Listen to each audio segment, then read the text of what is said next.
അനുഗ്രഹിക്കപ്പെട്ട നല്ല സമയത്തിനായി ഞാൻ ദൈവത്തെ സ്തുതിക്കുന്നു, സ്തോത്രം ചെയ്യുന്നു. ദൈവവചനം ശ്രവിച്ചുകൊണ്ടിരിക്കുന്ന എല്ലാ ദൈവമക്കൾക്കും വീണ്ടും വരാമെന്ന് അരുളി ചെയ്തവനായ കർത്താവായ യേശു ക്രിസ്തുവിൻ്റെ ധന്യനാമത്തിൽ ഞാൻ എൻ്റെ സ്നേഹവന്ദനം അറിയിക്കുന്നു. ഇന്നത്തെ അല്പസമയത്തെ ചിന്തയ്ക്കായി യെശയ്യാ പ്രവചനം 38 അധ്യായം 17 വാക്യം നമുക്ക് വായിക്കാം. സമാധാനത്തിനായി എനിക്ക് അത്യന്തം കൈപ്പായത് ഭവിച്ചു, എങ്കിലും നീ എൻ്റെ സകല പാപങ്ങളെയും നിൻ്റെ പുറകിൽ എറിഞ്ഞു കളഞ്ഞതുകൊണ്ട് എൻ്റെ പ്രാണനെ നാശക്കുഴിയിൽ നിന്ന് സ്നേഹത്തോടെ രക്ഷിച്ചിരിക്കുന്നു.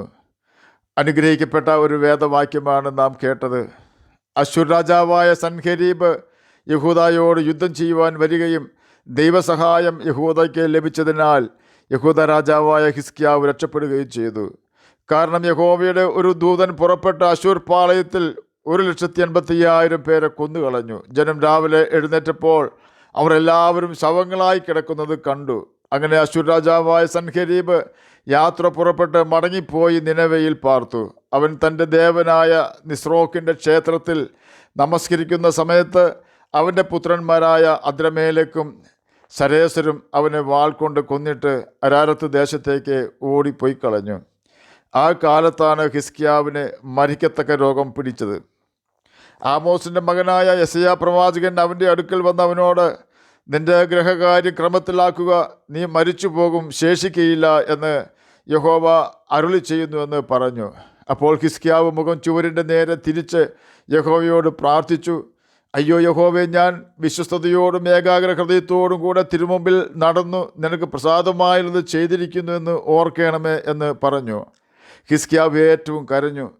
എന്നാൽ യെശയ്യാവ് നടുമുറ്റം വിട്ടു പോകും മുമ്പ് അവന് യഹോവയുടെ അരുളപ്പാട് ഉണ്ടായത് എന്തെന്നാൽ, നീ മടങ്ങിച്ചെന്ന് എൻ്റെ ജനത്തിൻ്റെ പ്രഭുവായ ഹിസ്കിയാവോട് പറയേണ്ടത്, നിൻ്റെ പിതാവായ ദാവീദിൻ്റെ ദൈവമായ യഹോവ ഇപ്രകാരം അരുളി ചെയ്യുന്നു, ഞാൻ നിൻ്റെ പ്രാർത്ഥന കേട്ടു, നിൻ്റെ കണ്ണുനീർ കണ്ടിരിക്കുന്നു.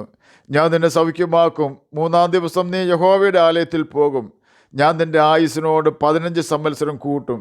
ഞാൻ നിന്നെയും ഈ നഗരത്തെയും അശ്ശൂർ രാജാവിൻ്റെ കയ്യിൽ നിന്ന് വിടുവിക്കും. എൻ്റെ നിമിത്തവും എൻ്റെ ദാസനായ ദാവീദിൻ്റെ നിമിത്തവും ഈ നഗരം ഞാൻ കാത്തു രക്ഷിക്കും. പിന്നെ യെശയ്യാവ് ഒരു അത്തിപ്പഴക്കട്ട കൊണ്ടുവരുവിൻ എന്ന് പറഞ്ഞു. അവർ അത് കൊണ്ടുവന്ന് പരുവിന്മേൽ ഇട്ടു. അവന് സൗഖ്യമായി. 2 രാജാക്കന്മാർ 19 അധ്യായം 35 മുതൽ 37 വരെയും 2 രാജാക്കന്മാർ 20 അധ്യായം 1 മുതൽ 8 വരെയുമുള്ള വാക്യങ്ങളാണ് നാം ഇപ്പോൾ കേട്ടുകൊണ്ടിരുന്നത്. ഹിസ്കിയാവിന് രോഗം സൗഖ്യമായതിനു ശേഷം അവൻ എഴുതിയ എഴുത്തിലാണ് നാം ഇന്ന് വായിച്ചു കേട്ട യെശയ്യാ പ്രവചനം 38 അധ്യായം 17 വാക്യത്തിലെ സമാധാനത്തിനായി എനിക്ക് അത്യന്തം കൈപ്പായത് ഭവിച്ചുവെങ്കിലും നീ എൻ്റെ സകല പാപങ്ങളെയും നിൻ്റെ പുറകിൽ എറിഞ്ഞു കളഞ്ഞതുകൊണ്ട് എൻ്റെ പ്രാണനെ നാശക്കുഴിയിൽ നിന്ന് സ്നേഹത്തോടെ രക്ഷിച്ചിരിക്കുന്നു എന്ന് എഴുതിയിരിക്കുന്നത്. ആഹാസ് രാജാവ് ദൈവാലയത്തിലെ ഉപകരണങ്ങളെ എടുത്ത് ഉടച്ചു. യഹോവയുടെ ആലയത്തിൻ്റെ വാതിലുകൾ അടച്ചു കളഞ്ഞു. യെരുസലേമിൻ്റെ ഓരോ മൂലയിലും ബലിപീഠങ്ങൾ ഉണ്ടാക്കി അന്യദേവന്മാർക്ക് ധൂപം കാട്ടുവാൻ അവൻ യഹൂദയിലെ ഓരോ പട്ടണങ്ങളിലും പൂജാഗിരികൾ ഉണ്ടാക്കി. തൻ്റെ പിതാക്കന്മാരുടെ ദൈവമായ യഹോവയെ കോപിപ്പിച്ചു. എന്നാൽ അവൻ്റെ മകനായ ഹിസ്കിയാവ് തൻ്റെ പിതാവായ ദാവീദ് ചെയ്തതുപോലെയൊക്കെയും യഹോവയ്ക്ക് പ്രസാദമായുള്ളത് ചെയ്തു. അവൻ പൂജാഗിരികളെ നീക്കി, വിഗ്രഹസ്തംഭങ്ങളെ തകർത്തു, അശേരാപ്രതിഷ്ഠകളെ വെട്ടിമുറിച്ചു, മോശയുണ്ടാക്കിയ താമ്ര സർപ്പത്തെയും ഉടച്ചു കളഞ്ഞു. ആ കാലം വരെ ഇസ്രയേൽ മക്കൾ അതിന് ധൂപം കാട്ടി വന്നു. അതിന് നെഗുഷ്ടാൻ എന്ന് പേരായിരുന്നു. അവൻ ഇസ്രയേലിൻ്റെ ദൈവമായ യഹോവയിൽ ആശ്രയിച്ചു. അവൻ യഹോവയോട് ചേർന്നിരുന്നു. അവനെ വിട്ടുപിരിയാതെ യഹോവ മോശയോട് കൽപ്പിച്ച് അവൻ്റെ കൽപ്പനകളെ പ്രമാണിച്ച് നടന്നു. യഹോവ അവനോട് കൂടെ ഉണ്ടായിരുന്നു. അവൻ ചെന്നിടത്തൊക്കെയും കൃതാർത്ഥനായി തീർന്നു. 2 ദിനവൃത്താന്ത പുസ്തകം 28 അധ്യായം 24-25 വാക്യങ്ങളും 2 രാജാക്കന്മാർ 18 അധ്യായം 3 മുതൽ 7 വരെയുള്ള വാക്യങ്ങളുമാണ് നാം കേട്ടുകൊണ്ടിരുന്നത്. ഹിസ്കിയാവിൻ്റെ പിതാവായ ആഹാസ് ദൈവത്തിൻ്റെ ആലയവാതിൽ അടച്ചെങ്കിൽ ആഹാസിൻ്റെ മകനായ ഹിസ്കിയാവ് അത് തുറന്നു. അശ്ശൂർ രാജാവ് യഹൂദയോട് യുദ്ധത്തിന് വരുമ്പോൾ ഹിസ്കിയാവ് രോഗിയായി കിടപ്പിലായിരിക്കുവാനാണ് സാധ്യത. എങ്കിലും ദൈവം ഹിസ്കിയാവിൻ്റെ സൈന്യത്തിന് ജയം കൊടുത്തു. യുദ്ധം ചെയ്ത് ഹിസ്കിയാവ് ജയിച്ചതല്ല. ദൈവത്തിൻ്റെ ദൂതൻ 1,85,000 അശ്ശൂർ പട്ടാളക്കാരെ കൊന്നുകളഞ്ഞതിനാൽ അശ്ശൂർ രാജാവ് ഹിസ്കിയാവിനെ വിട്ട് പോവുകയും ക്ഷേത്രത്തിൽ വെച്ച് തൻ്റെ 2 മക്കൾ അവനെ കൊല്ലുകയും ചെയ്തു. ചുരുക്കി പറഞ്ഞാൽ, നാം ഹിസ്കിയാവിനെ പോലെ ദൈവത്തിന് പ്രസാദമുള്ള കാര്യങ്ങൾ ചെയ്താൽ ഹിസ്കിയാവോട് കൂടെ യഹോവ ഇരുന്നതുപോലെ നമ്മുടെയും കൂടെ യഹോവ ഇരിക്കും. ഹിസ്കിയ രാജാവിൻ്റെ അപ്പനായ ആഹാസ് ദൈവത്തോട് പാപം ചെയ്ത് ജീവിച്ചതുപോലെ തന്നെ ഹിസ്കിയ രാജാവും പാപം ചെയ്ത് ജീവിച്ചിരുന്നു. എന്നാൽ അനുസരണം കെട്ടവനും ദൈവത്തോട് അഹങ്കരിച്ചവനും യഹോവയുടെ ആലയവാതിൽ അടച്ചിട്ടവനുമായ ആഹാസിൻ്റെ മകനായ ഹിസ്കിയാവിനോട് ദൈവം കരുണ കാണിച്ച് ഒരു പ്രവാചകനെ അവൻ്റെ അടുക്കൽ അയച്ച് അവൻ്റെ പാപത്തിനെതിരെ പ്രവചിച്ചു. നീ മാനസാന്തരപ്പെട്ടില്ലെങ്കിൽ സിയോനെ വയൽ പോലെ ഉഴുതുകളയും, യെരുസലേം കൽക്കുന്നായും ഈ ആലയമുള്ള പർവ്വതം വനാന്തര ഗിരികളായും തീരും എന്നിങ്ങനെ സൈന്യങ്ങളുടെ യഹോവ അരുളി ചെയ്യുന്നു എന്ന് പറഞ്ഞു.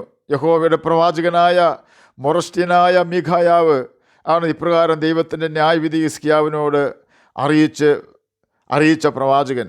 യിരെമ്യാ പ്രവചനം 26-ാം അധ്യായം 18-19 വാക്യങ്ങളിൽ ഇതിനെക്കുറിച്ച് രേഖപ്പെടുത്തിയിരിക്കുന്നു. ഈ പ്രവാചകൻ്റെ വാക്ക് കേട്ട് ഹിസ്കിയാവ് തൻ്റെ അപ്പനായ ആഹാസ് രാജാവ് ചെയ്ത പാപങ്ങൾ തൻ്റെ ജീവിതത്തിൽ വരുവാൻ ഇടവരാതെ സൂക്ഷിച്ചു. ദൈവത്തിൻ്റെ ന്യായപ്രമാണം അനുസരിച്ചു. അതുകൊണ്ടാണ് യഹോവ ഹിസ്കിയാവിൻ്റെ രോഗസമയത്തും അശ്ശൂർ രാജാവ് അവനെ തകർക്കുവാൻ വലിയ സൈന്യവുമായി യുദ്ധത്തിന് വന്നപ്പോൾ ഹിസ്കിയാവിൻ്റെ പ്രതികൂല സമയത്തും മരിക്കുമെന്ന യെശയ്യാ പ്രവാചകന്റെ പ്രവചന ശബ്ദത്തിങ്കിൽ ഹിസ്കിയാവിൻ്റെ കരച്ചിലിൻ്റെ സമയത്തും അവനോട് കൂടെ ഇരുന്നത്. ഹിസ്കിയാവിനെ പോലെ നാം നമ്മുടെ പാപങ്ങളെ ഏറ്റുപറഞ്ഞു ഉപേക്ഷിച്ച് ദൈവവചനം വായിക്കുകയും അതിൽ അനുസരിക്കണമെന്ന് കൽപ്പിച്ചിരിക്കുന്ന കാര്യങ്ങൾ അനുസരിക്കുകയും ചെയ്താൽ നിശ്ചയമായും നമ്മുടെ രോഗാവസ്ഥയിലും സങ്കട സമയത്തും പ്രതികൂലങ്ങളിലും ദൈവം നമ്മോടുകൂടെ ഇരുന്ന് നമ്മെ ആശ്വസിപ്പിക്കുകയും രക്ഷിക്കുകയും ചെയ്യുന്ന വിശ്വസ്തനായ നല്ല സ്നേഹിതനാണ് യഹോവയായ ദൈവം അഥവാ കർത്താവായ യേശു ക്രിസ്തു. യഹോവ നമ്മോടുകൂടെ ഉണ്ടെങ്കിലും നാം എവിടെ പോയാലും യുദ്ധം ഉറപ്പാണ്. എന്നാൽ യുദ്ധത്തിൽ നമുക്ക് പോരാടേണ്ട ആവശ്യം വരികയില്ല. നമ്മോട് യുദ്ധം ചെയ്യുന്നവരോട് യഹോവ യുദ്ധം ചെയ്തുകൊള്ളും. എന്നാൽ നാം ഒരു കാര്യം ഉറപ്പ് വരുത്തേണം, യഹോവയുടെ ന്യായപ്രമാണം ലംഘിക്കാതെ അനുസരിക്കുന്നു എന്ന് ഉറപ്പ് വരുത്തേണം. ഹിസ്കിയാവിന് ദീനം പിടിച്ചു കിടക്കുമ്പോൾ ആണ് അശ്ശൂർ രാജാവ് യുദ്ധത്തിന് വരുന്നത്. ദൈവം അവനെ രക്ഷിക്കുന്നു. അത് കഴിഞ്ഞപ്പോൾ ഹിസ്കിയാവിനെ കാണുവാൻ യെശയ്യാ പ്രവാചകൻ വന്നു. ന്യായമായും ഹിസ്കിയാവ് ചിന്തിച്ചു കാണും, തൻ്റെ രോഗത്തിന് പ്രതിവിധിയുമായി വന്നതായിരിക്കും പ്രവാചകൻ എന്ന്.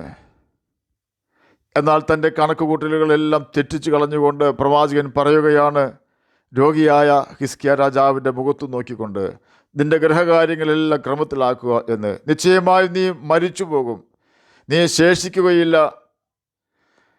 ആശ്വാസവാക്ക് പ്രതീക്ഷിച്ചിരുന്ന ഹിസ്കിയാവ് ഭിത്തിയോട് തിരിഞ്ഞ് ഇതാ നിലവിളിക്കുകയാണ്. കാരണം പലതാണ്. അന്നുവരെയും തനിക്കൊരു മകൻ ജനിച്ചിരുന്നില്ല എന്ന് വേണം കരുതുവാൻ. തൻ്റെ രാജസ്ഥാനം മേൽപ്പിച്ചു കൊടുക്കുവാൻ ഒരു പുരുഷ സന്തതി അവനുണ്ടായിരുന്നില്ല. രാജാവിൻ്റെ ദുഃഖം നമുക്ക് ചിന്തിക്കുവാൻ കഴിയുന്നതിലും വലുതാണ്. ഹിസ്കിയാവ് കർത്താവിനോട് പറഞ്ഞ് കരയുകയാണ്, ഞാൻ നിൻ്റെ മുമ്പാകെ വിശ്വസ്തയോടെ ജീവിച്ചതും നിനക്ക് വേണ്ടി ചെയ്ത നല്ല പ്രവൃത്തികളും കർത്താവെ നീ ഒന്ന് ഓർക്കണമേ. അതെ, നാമും ഇപ്രകാരം പറയുവാൻ ധൈര്യം ഉള്ളവരാകണം. പ്രവാചകൻ പ്രവചിച്ചപ്പോൾ അവനോട് ക്രുദ്ധിക്കുകയോ ഒന്നുകൂടി യഹോവയോട് ആലോചന ചോദിക്കുകയോ എന്ന് കൽപ്പിക്കുകയോ ചെയ്യാതെ നേരെ യഹോവയുടെ മുൻപിൽ നിലവിളിച്ച് പ്രാർത്ഥിക്കുന്ന ഒരു ഹിസ്കിയാവ്, അവൻ്റെ കണ്ണുനീരിനെ മറികടക്കുവാൻ കർത്താവ് തയ്യാറായില്ല. മരണം പ്രവചിച്ച യെശയ്യാ പ്രവാചകൻ നടുമുറ്റം കടക്കുവാൻ കർത്താവ് സമ്മതിച്ചില്ല.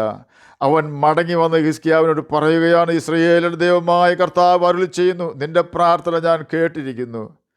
ആയതിനാൽ ഞാൻ നിൻ്റെ ആയുസിനോട് 15 സംവത്സരം കൂട്ടിയിരിക്കുന്നു. നിനക്ക് സൗഖ്യം വരും, നീ മരിക്കയില്ല. അതെ, നമുക്ക് മരണം പ്രവചിക്കുന്നവരും രോഗം മാറുകയില്ല എന്ന് പറയുന്നവരും യഹോവയുടെ വാക്കുകളാണ് പറയുന്നതെങ്കിൽ പോലും നാം കർത്താവിനോട് നിലവിളിച്ചാൽ നമ്മുടെ പ്രാർത്ഥന മൂലം പ്രവാചകൻ്റെ മുന്നോട്ടുള്ള ഗമനം തടഞ്ഞുകൊണ്ട് പ്രവചന വാക്കുകളെ മാറ്റി പ്രവചിപ്പിക്കുന്നവനാണ് കർത്താവായ യേശു ക്രിസ്തു അഥവാ യഹോവയാ ദൈവം. ഹിസ്കിയാവ് യഹോവയുടെ പ്രമാണം അനുസരിച്ച് അവന് പ്രസാദമുള്ളത് ചെയ്ത് യഹോവയോട് പറ്റി നിന്നു. അപ്രകാരം തന്നെ നാമും പറ്റിയിരിക്കുകയും ദൈവം നമ്മിൽ നിന്നും അകന്നു പോകുന്ന പാപം ചെയ്യാതെ നമ്മെ തന്നെ സൂക്ഷിക്കുകയും വേണം. രോഗിയായ ഹിസ്കിയാവിന് സൗഖ്യം വന്നു. അശ്വരാജാവിൽ നിന്നും ജയം ലഭിച്ചു. മക്കളില്ലാതിരുന്ന ഹിസ്കിയാവിൻ്റെ മനസ്സേ ലഭിച്ചു. ഹിസ്കിയാവ് ദൈവത്തോട് വിശ്വസ്തനായിരുന്നു. യഹോവ ഹിസ്കിയാവോടും വിശ്വസ്തത കാണിച്ചു. ആകയാൽ നമുക്കും ദൈവത്തെ പ്രസാദിപ്പിച്ച് അവൻ്റെ കൽപ്പനകൾ അനുസരിച്ച് കർത്താവ് നമ്മുടെ കൂടെയുണ്ടെന്ന് ഉറപ്പ് വരുത്തി ജീവിച്ച് നിത്യജീവന് അവകാശികളായി തീരാം. അതിന് കർത്താവ് നമ്മെ സഹായിക്കട്ടെ എന്ന് പ്രാർത്ഥിച്ചുകൊണ്ട് ഞാൻ എൻ്റെ വാക്കുകളിൽ നിന്ന് വിരമിക്കുന്നു. നമുക്ക് പ്രാർത്ഥിക്കാം. ഞങ്ങളെ സ്നേഹിക്കുന്ന സ്വർഗീയ പിതാവേ, നല്ല വചനത്തിനായി അങ്ങയെ സ്തുതിക്കുന്നു, സ്തോത്രം ചെയ്യുന്നു. അങ്ങയുടെ വചനം പ്രമാണിച്ചുകൊണ്ട് ജ്യോതിഷികളെ പോലെ തിളങ്ങുവാൻ അടിയനെ കേൾക്കുന്ന അങ്ങനെ കുഞ്ഞുങ്ങളെ സഹായിക്കുകയാണമേ. രോഗത്താൽ ഭാരപ്പെടുന്നവർക്ക് രോഗസൗഖ്യം കൊടുക്കുകയാണമേ. സമാധാനമില്ലാത്തവർക്ക് സമാധാനം കൊടുക്കുകയാണമേ. പഠിക്കുന്ന കുഞ്ഞുങ്ങൾക്ക് പഠിക്കുവാനുള്ള ബുദ്ധിയും ജ്ഞാനവും ഓർമ്മശക്തിയും കൊടുക്കുകയാണമേ. കടഭാരമുള്ളവർക്ക് കടഭാരം മാറ്റി കൊടുക്കുകയാണമേ. ജോലിയില്ലാത്തവർക്ക് ജോലി കൊടുക്കുകയാണമേ. പ്രാർത്ഥന കേട്ടതിനായി സ്തോത്രം. യേശുവിൻ്റെ നാമത്തിൽ തന്നെ ആമേൻ. കർത്താവ് എല്ലാവരെയും അനുഗ്രഹിക്കട്ടെ. സ്തോത്രം.